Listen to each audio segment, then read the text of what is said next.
Hi, ಇವತ್ತು ನಾನು ಕೋಕಮ್ ಮಜ್ಜಿಗೆ ಮಾಡ್ತಾಯಿದ್ದೀನಿ. ಅದಕ್ಕೆ 2 ಕೋಕಮ್ ತೊಗೊಂಡಿದ್ದೀನಿ. ಒಂದು ಸ್ವಲ್ಪ 1/4 ಪೀಸ್ ಹಸಿಮೆಣಸಿಕಾಯಿ, ಒಂದು 4 ಮೆಣಸು, ಒಂದು ಪಿಂಚಷ್ಟು ಜೀರಿಗೆ, 4 ಬೆಳ್ಳುಳ್ಳಿ ಕ್ಲೋಸು, ನಂತರ ಒಂದು 5-6 ಕರಿಬೇವಿನ ಹೆಸರು, ಒಂದು ಸ್ವಲ್ಪ ಕೊತ್ತಂಬರಿ, ಇದೆಲ್ಲನೂ ಹಾಕ್ಕೊಂಡು ನಾನು ಕೋಕಮ್ ಮಜ್ಜಿಗೆ ಮಾಡ್ತಾಯಿದ್ದೀನಿ.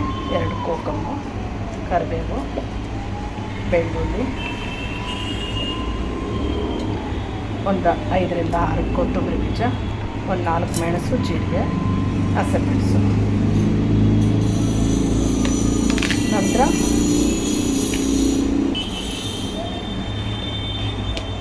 ಸ್ವಲ್ಪ ಮೊಸರು ಹಾಕ್ಕೊಡ್ತೀನಿ ಮಜ್ಜಿಗೆ.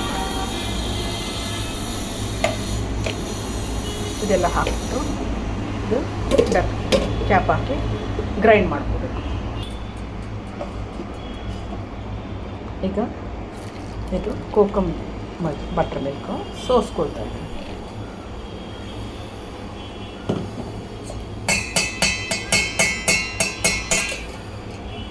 ಈಗ kokum mix butter milk juice ರೆಡಿಯಾಗಿದೆ.